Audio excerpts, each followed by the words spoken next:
Blood disorders. In today's presentation, we will study about, first of all, introduction, what is blood. Then we will discuss about red blood cells and its disorders, white blood cells and its disorders, platelets, coagulation disorders, anticoagulant related coagulopathies, and disease related coagulopathies, and then conclusion. So let's start first of all from introduction. Blood is a constant circulating fluid, providing the body with nutrition, oxygen, and waste removal. Blood is mostly liquid with the numerous cells and proteins suspended in it, making blood thicker than pure water. We know that the average person has about 5 liters of blood, that is, it comprises more than a gallon. It was William Harvey, known as father of physiology, who discovered blood circulated through the body in 1628 first time. And he showed that blood is fluid connective tissue present in circulatory system. Blood is also known as fluid of life because it carries oxygen from lungs to all parts of the body and carbon dioxide from all parts of the body to the lungs. It is also known as fluid of growth because it carries nutritive substances from the digestive system and hormones from endocrine gland to all the tissues. While if we consider blood as a fluid of health, because it protects the body against the diseases and gets rid of the waste products and unwanted substances by transporting them to the excretory organ like kidney. A liquid, which is called plasma, makes up half of the content of blood. Plasma contains proteins that help blood to clot, transport substances through the blood, and perform other functions. Blood plasma also contains glucose and other dissolved nutrients. About half of blood volume is composed of blood cells. There are three types of blood cells, mainly red blood cells, which carry oxygen to the tissues and comprise approximately 45% of the total capsules. White blood cells, which fight against infections, and their main function is to act as soldiers of an army of our body. They protect us against infections, microbes, bacteria, and they comprise less than 1% of the total capsules. And then comes platelets. They are smaller cells that help blood to clot, that is, they are used in blood coagulation. Blood is conducted through blood vessels, arteries, and veins. Blood is prevented from clotting in the blood vessels by their smoothness and the finely tuned balance of clotting factors. This is the composition of whole blood. It shows that whole blood contains plasma and formed elements. While if we talk about plasma, it contains amino acids, nutrients, proteins, gases, electrolytes, and nitrogenous waste. Among proteins, we have albumins who work to make new organs, new cells in the body and regeneration. Globulins who work to make hemoglobin like large protein molecules, and fibrinogen. The fibrinogen is very important protein which act in during the process of coagulation. If we talk about formed elements, we have three main elements: leukocytes, known as white blood cells, platelets, and erythrocytes. Erythrocytes are known as red blood cells. While leukocytes, there are two further types of leukocytes: granulocytes and agranulocytes. Granulocytes, they are those nucleocytes or white blood cells which have small granules in its cytoplasm. There are three further main types of granulocytes: neutrophils, basophils, and eosinophils. While if we talk about agranulocytes, who does not carry small granules in the cytoplasm. There are two types, lymphocytes and monocytes. First of all, we will talk about red blood cells and its disorders. Red blood cell, which is also called erythrocyte, it's a cellular component of blood. Millions of red blood cells are present in the circulation of vertebrates, and it gives blood its characteristic red color, and it carry oxygen from lungs to the tissues. This is the main function of red blood cell. Apart from this main function, there are also many secondary functions of red blood cells. The mature human red blood cell is small, round, and biconcave. As we can see here in this diagram, it's a biconcave structure. It appears dumbbell shaped in profile. The cell is flexible and assumes a bell shape as it passes through extremely small blood vessels. It is covered, the red blood cell is covered with a membrane which is composed of lipids and proteins, and it lacks a nucleus. There is no nucleus in the red blood, in a erythrocyte, and it contains hemoglobin. This is the main characteristic of red blood cell. What is a hemoglobin? Hemoglobin is a red iron-rich protein that binds oxygen. Now, what is the function of red blood cell?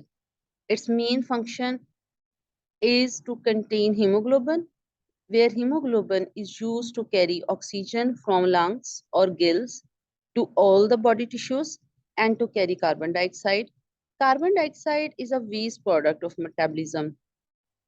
It is carried towards lungs where it is excreted. In invertebrates, oxygen carrying pigment is carried free in the plasma. Its concentration in red cells in vertebrates so that oxygen and carbon dioxide are exchanged as gases is more efficient and represent an important evolutionary development. The mammalian red cell is further adapted by lacking a nucleus. So the amount of oxygen which is required by the cell for its own metabolism is thus very low, and most oxygen carried can be freed into the tissues. So the biconcave shape of cell allows oxygen exchange at a constant rate over the largest possible area. Variations in the number of red blood cells. Variations depends upon, if we talk about physiological variations, increase in red blood cell depends on age, sex. In male, there are more red blood cells as compared to female. High altitude, as on high altitude, we need more oxygen to respire. So it means that we need more red blood cells. During muscular exercise, emotional conditions, increase environmental temperature, and after meals. During all these conditions, the supply of oxygen is increased. As a result of the concentration of red blood cell and the count of red blood cell also increases. While decrease in red blood cell occurs during high barometric pressure, after sleep, and pregnancy, when body's respiration and movement become slow. Pathological variations, polycythemia and anemia. We will study in detail about these diseases in next slides. If we talk about normal blood and anemic and polycythemic blood, we can clearly look upon here in this diagram. In normal blood, the concentration of plasma is around 55%, as we have already studied in last slide. While in anemic blood, the concentration of plasma increases, while that of red blood cells and corpuscles, it decreases. While during polycythemia, the concentration of plasmic content decreases a lot, while irrespective of the plasmic, the concentration of red blood cells and other corpuscles, especially red blood cells here are counted. It is increased. It means that it is increased more than the normal range. So polycythemic disorder is characterized with elevated hematocrit percentage, while anemic disorder is characterized with depressed hematocrit percentage. Let's talk about red blood cells disorder. The, the very important disorders include erythrocytosis, or known as polycythemia. Also, there is polycythemia vera, anemia. Or during all these disorders, the symptoms are iron deficiency anemia. This is the subtypes of disorders, the minor disorder, iron deficiency anemia, and the anemia owing to hemolysis. Similarly, there is also another disorder that exists, sickle cell anemia, erythroblastosis fetalis, thalassemia, pernicious anemia, and aplastic anemia. We will study all these disorders in detail in next slides. Let's first of all talk about erythrocytosis. What is erythrocytosis? It is also known as polycythemia. Erythrocytosis involves having a higher than normal concentration of red blood cells, as we have already seen in the last diagram here. That is, polycythemia is characterized with elevated hematocrit. Our blood consists of solid parts, we know, including red cells, white, there are also white cells and platelets. And it also includes a liquid portion, which is called plasma. So erythrocytes describes having too many red blood cells, which is a solid part in relation to the plasma. Erythrocytosis causes to have high levels of hematocrit and hemoglobin. There might be hematocrit level, which hematocrit is the number. What is hematocrit? It's the number of red blood cells that our blood carry. And what is hemoglobin level? Hemoglobin is an essential protein which is found in red blood cell and is used to carry oxygen. So erythrocytosis is also commonly called polycythemia. Now the question arises, how does erythrocytosis affect the body? Actually, red blood cells, they are very important because they transport oxygen throughout the body. So they keep our tissues oxygenated, nourished, and healthy. If too many red blood cells are produced in the blood, they can affect our body in a variety of ways, which depend on the what's causing our erythrocytosis. Some effects are mild. Some effects of high levels of red blood cells, they are very mild, while others effects are also are more serious. It depends upon the nature of the disease. Many people only experience unpleasant symptoms like headache or fatigue.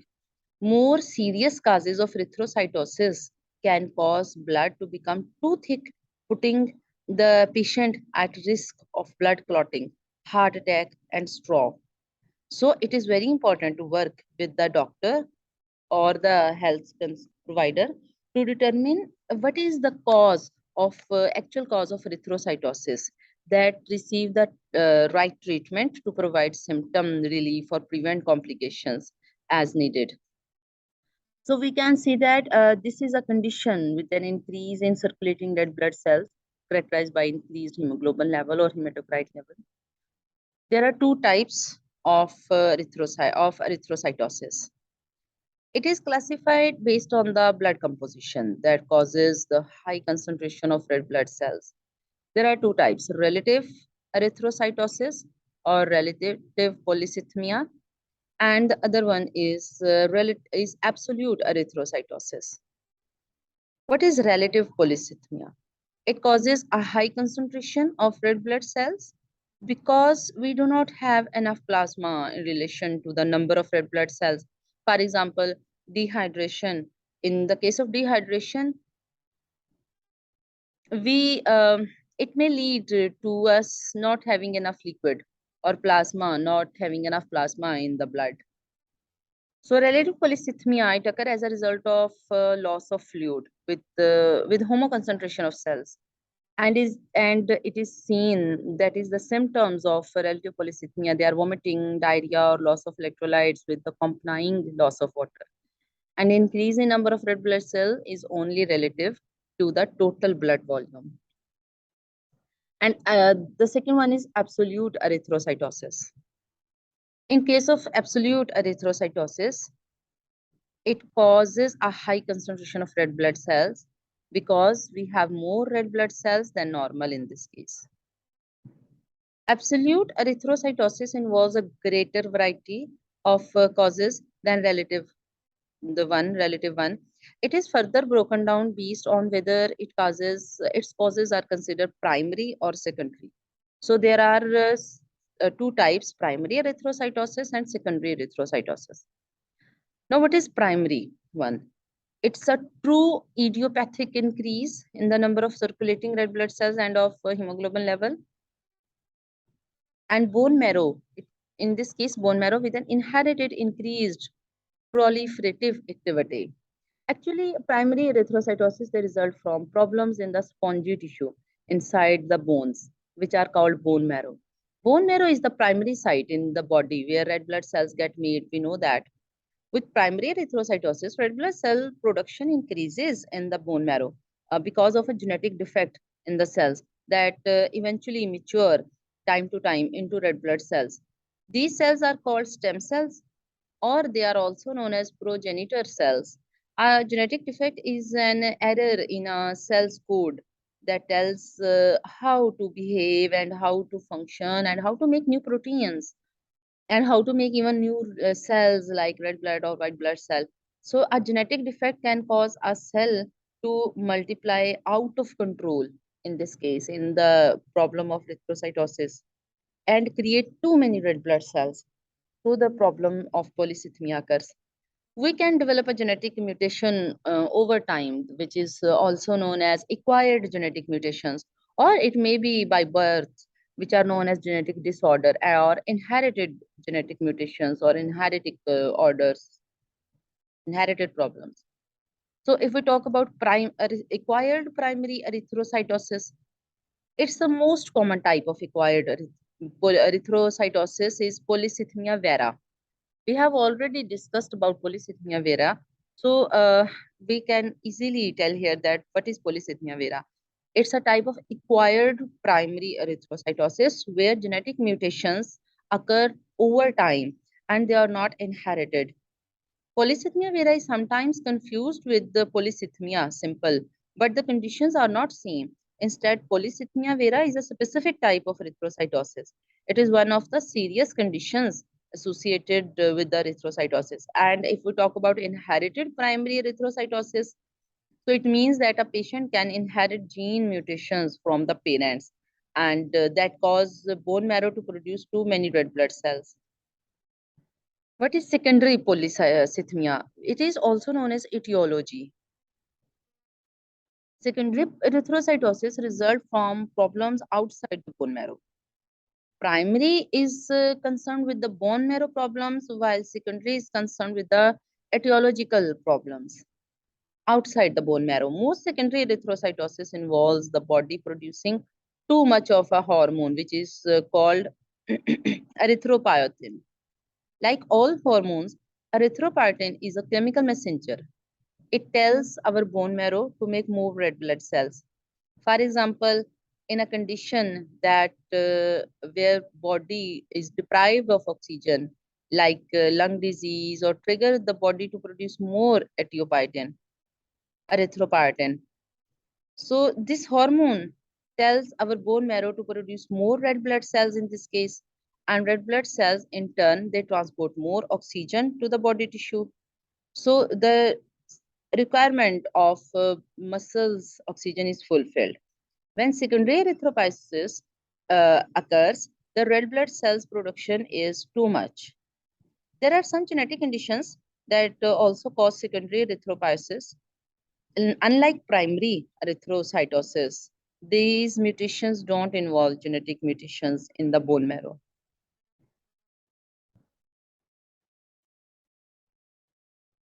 So this is a condition which describes the absolute increase in red blood cell mass resultant to enhanced stimulation of red blood cell production. Bone marrow anoxia. During this condition, pulmonary dysfunction, high altitude, carbon monoxide poisoning occur and production of an erythropoietic stimulating factor. Erythropoietic is a hormone. Drugs and chemicals such as coal tar, mercury, iron, bismuth. What are levels associated with erythrocytosis? Many factors can influence what's considered a normal concentration for red blood cells. The age, sex, and even the altitude where we live, all of these factors, they play a role. Erythrocytosis is associated with elevated hematocrit or hemoglobin level in adults. So a doctor can measure these levels during a blood test. In men and people assigned male at birth, normally hematocrit level is more than 50% and hemoglobin level is more than 17.5 gram per deciliter. While in female hematocrit levels, they are more than 45% and hemoglobin is more than 15.3 gram per deciliter during polycythemia. These levels are during polycythemia. Symptoms and causes. What causes relative erythrocytosis? Not having enough fluid can cause relative erythrocytosis. When red blood cells increases, the level of red blood cell increases, ultimately the level of plasma or fluid decreases. So vomiting, diarrhea, and medicine called diuretics can cause the patient to have too liquid in the blood. Our diuretic helps the kidneys move water out of the body. So we may need diuretics if we have high blood pressure or if excessive fluid has collected in the body. What causes absolute erythrocytosis? Causes, if we talk about causes, primary and secondary erythrocytosis, both they have different causes. In case of primary erythrocytosis often results from a genetic mutation that affects bone marrow, and causes include, first of all, polycythemia vera and other myeloproliferative neoplasms. These are conditions, that is polycythemia vera. This is a condition that can cause too many red blood cells, and it's a acquired problem and not inherited, including red blood cell to get made in the bone marrow. It's the most common type of myeloproliferative disorder, which is associated with erythrocytosis. The conditions that involve inherited genetic mutation, in these conditions, the patient is born with genetic mutation that cause bone marrow to make too many red blood cells. So it's a chronic stem cell disorder with an insidious onset characterized as pan-hyperplastic or malignant and neoplastic marrow disorder, bone marrow disorder actually. Absolute increase in the number of circulating red blood cell and in the total blood volume because of uncontrolled red blood cell production. And it is accompanied by increase in white blood cell and platelet production also ultimately. There is also another condition that cause the polycythemia. Kidney conditions and transplants. The conditions that cause erythrocytosis also include renal artery stenosis and hydronephrosis. Erythrocytosis can also occur after a kidney transplant. There are some tumors which secrete excess erythropoietin hormone.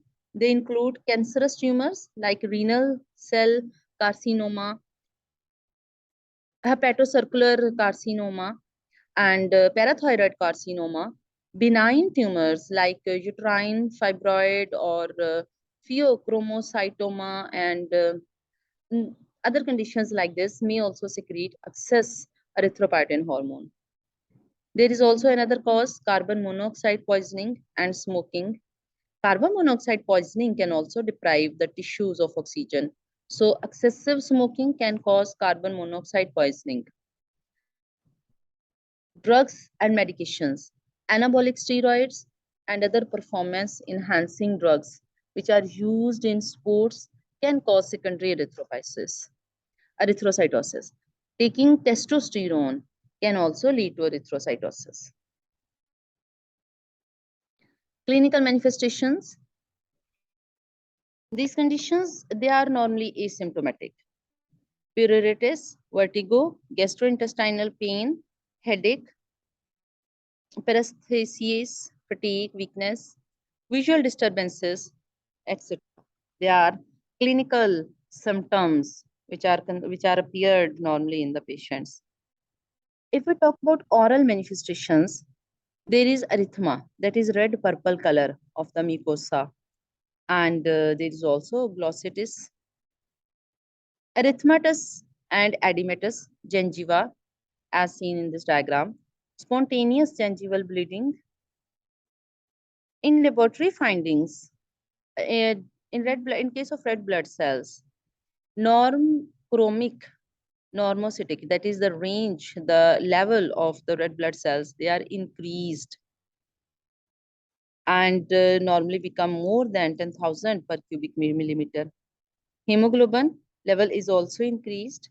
We have already studied about hemoglobin levels. So it is more than 20 gram per deciliter in case of polycythemia or erythrocytosis. While platelets level is also increased, that is, it becomes from 4 lakh to up to 8 lakh per deciliter. And bone marrow, it becomes hypercircular. Megakaryocytes are increased in bone marrow.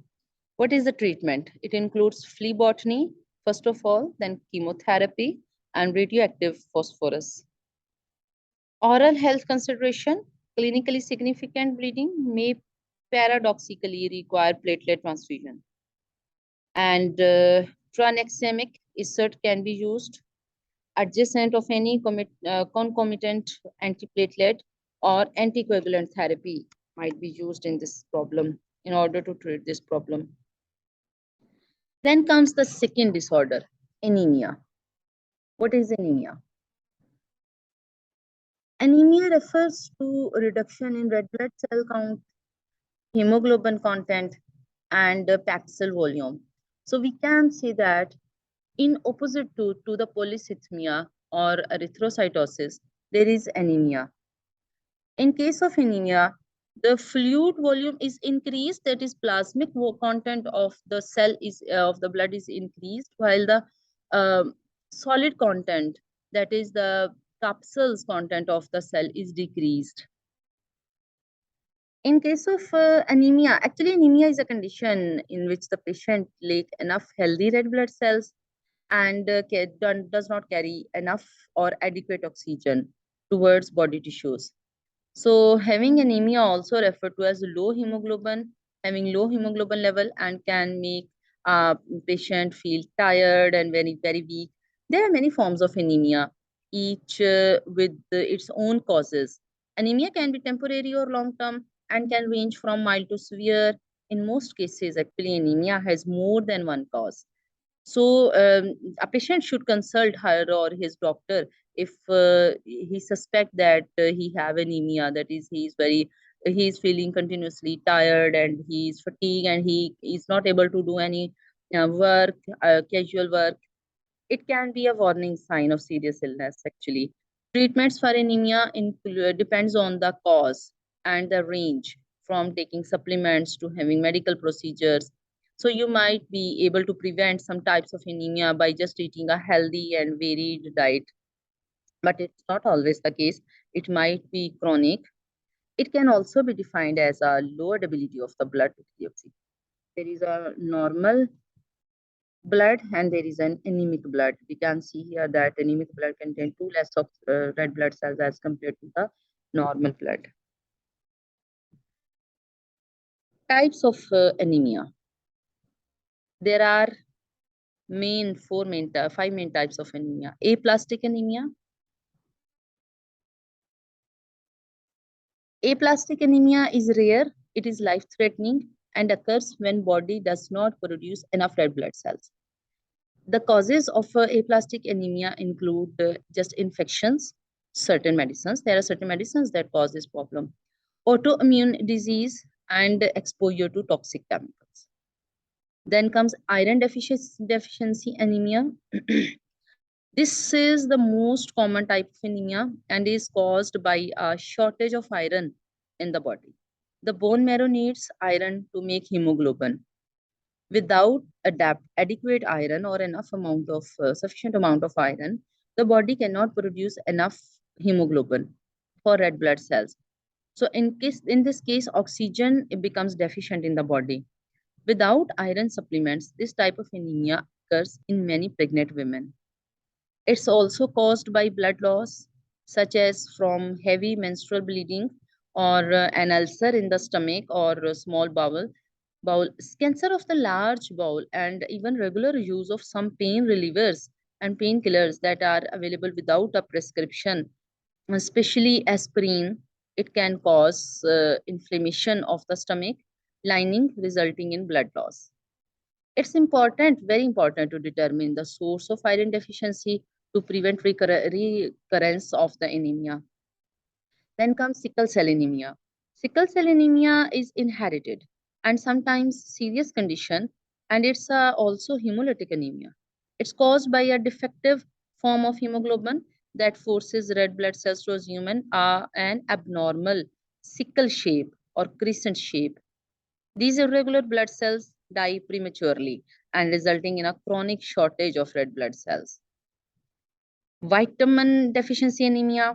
Vitamin deficiency anemia, besides iron, our body needs a certain vitamins like folate and vitamin B12 to produce enough healthy red blood cells. So our diet lacking in these vitamins and other key nutrients and the other important nutrients, it can cause decreased red blood cell production. Some people who assume enough B12, vitamin B12, they are not able to absorb the vitamin. This can lead to vitamin deficiency anemia, and this type is also known as pernicious anemia. Then comes thalassemia. We will study in detail about thalassemia in next slides. What are causes of anemia? Different types of anemia have different causes. They may include anemia of inflammation, like certain diseases such as cancer, HIV/AIDS, or arthritis, kidney disease, or Crohn's disease, and other acute or chronic inflammatory diseases. They can interfere with the production of red blood cells. There is another important cause, that is anemia associated with the bone marrow diseases. So a variety of diseases such as leukemia can cause anemia, for example, by affecting blood production in the bone marrow. This the effects of these types of cancer and cancer-like disorders, they may be from mild to life-threatening. Hemolytic anemia. This group of anemia develops when red blood cells are destroyed faster than the bone marrow and can replace them.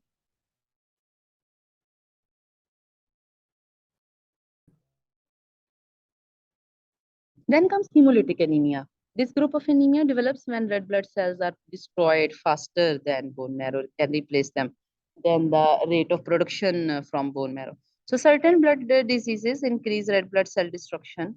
You can also inherit a hemolytic anemia, or you can develop it later in life. That is, it might be acquired or it might be inherited. What are symptoms of anemia? Anemia signs and symptoms, they vary and depend on the cause and the severity of anemia actually. Depending on the causes of the anemia, we might have no symptoms, that is, it might be asymptomatic. So if they occur, if symptoms occur, they might include fatigue, weakness, there may be yellowish or pale skin and irregular heartbeats, shortness of breath, dizziness or lightheadedness, chest pain, cold hands and feet, headache, itches, headache, for example. At first, anemia can be so mild that you don't notice it, but time to time, after some time, symptoms might become worsen as anemia worsens. So when you might see a doctor, when fatigue has many causes actually besides anemia. So don't assume that if you are tired, you must be anemic. Some people learn that their hemoglobin is very low, which indicates anemia when they donate blood. So if you are told that you can't donate blood because of low hemoglobin, it you should make an appointment with the doctor or the health provider. What are risk factors? These factors place you at risk of increased risk of anemia. For example, number one, a diet which lack in certain vitamins and minerals. We know that a diet consistently low in iron or vitamin B12 or folate and copper, it increases the risk of anemia. Number two, intestinal disorders. Having an intestinal disorder that affects the absorption of nutrients in the small intestine, they put the patient at risk of anemia. Menstruation. Number three, in general, women who won't have menopause have a greater risk of iron deficiency anemia, that is during adult age. They might have more chances of carrying anemia as compared to men and postmenopausal women. So menstruation causes the loss of red blood cells. Number four comes pregnancy. Being pregnant and not having a multivitamin with the folic acid and iron, it increases the risk of anemia. Number five comes chronic conditions. For example, if a patient have cancer or he might have kidney failure or another chronic condition, he might be at risk of anemia of chronic disease. So these conditions can lead to a shortage of red blood cells. Number six comes family history. If the family has a history of an inherited anemia, such as sickle cell anemia or thalassemia, you may also might be at increased risk of the condition. And then comes age. People over age 65, they are at increased risk of anemia because their body metabolism is not working properly as compared to adults. And there are also other factors, that is a history of certain infections, blood diseases, and autoimmune disorders. They increases the risk of anemia. Similarly, alcoholism, exposure to toxic chemicals, and the use of some medications can affect red blood cell production and may lead to anemia.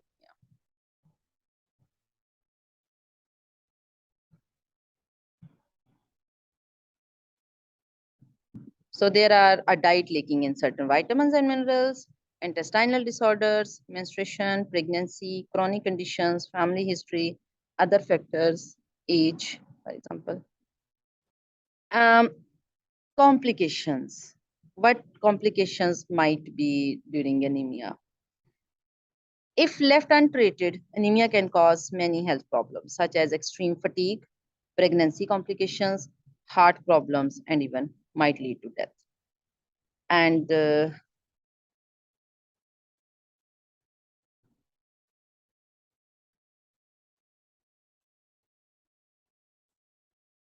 how we can prevent from anemic disorder by taking continuously iron, folate, vitamin B12, vitamin C, etc. There is etiological classification of anemia. Number one, loss of blood. There might be acute anemia or post-hemorrhagic anemia or chronic post-hemorrhagic anemia. While in case of excessive destruction of red blood cells, there might be extra corpuscular causes, that is antibodies, infection, or suplenic sequestration and destruction, and drugs, chemicals, and physical agents that cause excessive destruction of red blood cells. And there might be intracorpuscular hemolytic disease. It might be hereditary and it might be acquired. In case of hereditary, disorder of glycolysis, abnormalities in red blood cell membrane, and abnormalities in synthesis of globin may occur. And acquired, it is lead poisoning. In case of impaired blood production resulting from deficiency of substances essential for erythropoiesis, iron deficiency, and deficiency of vitamin B12, folic acid, and protein deficiency. And number four, inadequate production of mature erythrocytosis, mature erythrocytes, deficiency of erythroblasts, pure red cell aplasia, infiltration of bone marrow, leukemia, lymphoma, multiple myeloma, endocrine abnormality, myxedema, chronic renal disease, chronic inflammatory disease, and cirrhosis of liver. normocytic, microcytic, macrocytic, hypochromic, microcytic, iron deficiency anemia. There are deficient sub terms which are used, and there are definitions of these terms. Now, if we talk about anemia owing to blood loss or iron deficiency anemia, iron deficiency is defined as a reduction in total body iron to an extent that iron stores are fully exhausted, and some degree of tissue iron deficiency is present. Females are mostly affected as compared to males. We have already discussed.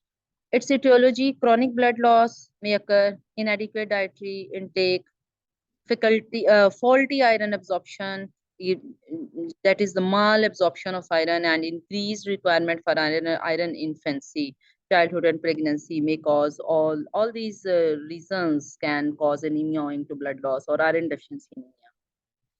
Its clinical manifestation, if we talk about its clinical manifestation, there might be chronic fatigue, pallor of conjunctiva, lips and oral mucosa, brittle nails and spooning cracking, splitting of nail beds, palmar creases, like we can see here, palmitations and shortness of breath, numbness, bone pain, and oral manifestation, orally, angular cheilitis, glossitis with different degrees of atrophy of fungiform and filiform papilla, pale oral mucosa, oral candidiasis, recurrent aphthous stomatitis, erythematous mucositis, and burning mouth. Then comes laboratory finding. During anemia, microcytic hypochromic anemia due to inadequate supply of iron for normal hemoglobin synthesis, where red blood cell counts 30 lakh to 40 lakh per cubic millimeter. And there might be low hemoglobin in this case, low serum iron and ferritin with an elevated total iron binding capacity.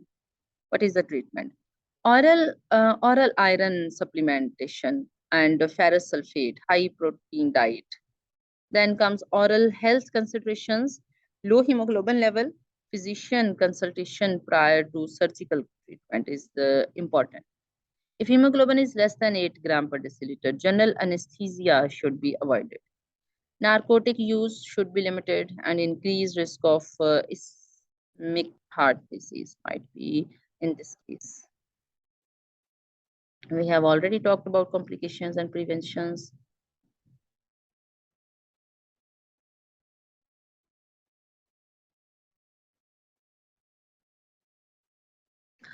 Then comes sickle cell disease or sickle cell anemia. Sickle cell anemia is one of a group of inherited disorders known as sickle cell disease. It affects the shape of red blood cells, which carry oxygen to all parts of the body. Red blood cells, they are usually round and flexible, so they may move more easily through blood vessels. While in sickle cell anemia, some red blood cells, they are shaped like sickles or crescent moons, as we can see here, the sickle shape.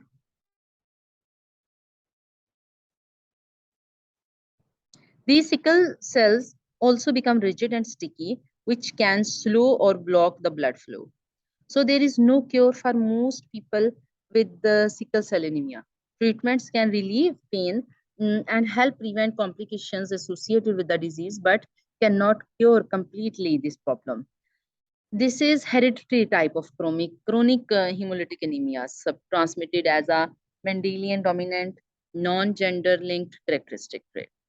Exclusively in blacks and in white of Mediterranean origin, this disease is present in exclusively in black and in white of Mediterranean origin. While concordance exists between the prevalence of malaria and HBS. What is HBS? Actually, HBA is genetically altered to produce HBS. The normal hemoglobin, we called it HbA. And the substitution of V-line occurs for glutamine at the 6th position of the beta globin chain to make this HBS. That is how to produce HBS. Substitution of valine occur, an amino acid, for glutamine at the sixth position of the beta globin chain in hemoglobin. Symptoms. Signs and symptoms of sickle cell anemia usually appear around 6 months of age. They vary from person to person and may change over time. So signs and symptoms might include anemia. Sickle cells break apart easily and die. So red blood cells usually live for about 120 days before they need to be replaced. But the sickle cell typically die in 10 to 20 days. So it leave a shortage of red blood cells, this which is known as anemia. And without red blood cells, enough red blood cell, the body cannot get enough oxygen. And this causes fatigue and weakness. Episodes of pain is another symptom. Periodic episodes of extreme pain called pain crisis are a major symptom of sickle cell anemia. Pain develops when sickle-shaped red blood cells block blood flow through tiny blood vessels to the chest, abdomen, and joints. So pain may occur at any part of the body, like chest, abdomen, and joints, etc. The pain varies in intensity and can last for a few hours to a few days even. Some people have only a few pain crises a year. Others have a dozen of pain crises or even more a year. And severe pain crisis requires a hospital stay, might. Some adolescents and adults with sickle cell anemia also have chronic pain, which can result from bone and joint damage also, and ulcers and other causes even. Then comes swellings of hands and feet. The swelling is caused by sickle-shaped red blood cells blocking blood circulation in the hands and feet. Frequent infections. Sickle cells can damage the spleen, increasing vulnerability to infections. Infants and children with sickle cell anemia commonly receive vaccinations and antibiotics to prevent potentially life-threatening infections, such as pneumonia. Then comes delayed or growth or puberty. Red blood cells provide the body with the oxygen and nutrients needed for growth. A shortage of healthy red blood cells can slow growth in infants and children and delay puberty in teenagers. Then comes vision problems. Vision problems. The tiny blood vessels that supply the eyes can become plugged with sickle cell. This can damage the retina. The What is retina? Retina is a portion of the eye that processes visual images, and it lead to vision problem. So the patient should seek emergency care for symptoms of stroke, which include one-sided paralysis or weakness in the face, arms, or legs. In case of confusion, difficulty in walking or talking, sudden vision changes, unexplained numbness, and even in case of severe headache. Causes. Sickle cell anemia is caused by a change in the gene that tells the body to make iron-rich compound in red blood cells, which is called hemoglobin. So we can see here that a gene that is responsible to make hemoglobin, if that gene is changed, the sickle cell anemia causes. Hemoglobin enables red blood cells to carry oxygen from the lungs throughout the body, actually. The hemoglobin associated with sickle cell anemia causes red blood cells to become rigid, sticky, and misshaped. So these cells are not able to carry proper oxygen with hemoglobin. For a child to be affected, both mother and father must carry one copy of the sickle cell gene. It means that it's a recessive link trait, also known as sickle cell trait, and pass both copies of the altered form to the child. Then child shows dominant trait and symptoms appear. If only one parent passes the sickle cell gene to the child, that child will have the sickle cell trait, but with one typical hemoglobin gene and one altered form of the gene, people with the sickle cell trait make both typical hemoglobin and sickle cell hemoglobin. Their blood might contain some sickle cells, but they generally don't have symptoms because the gene is appearing just from one parent. So they generally don't have symptoms.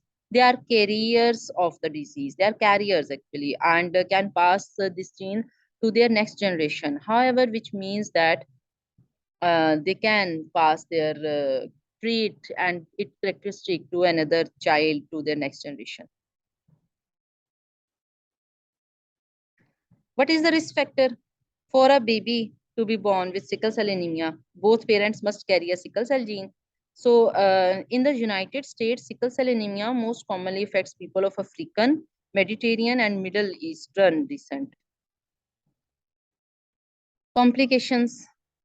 Sickle cell anemia can lead to a host of complications, including stroke, for example.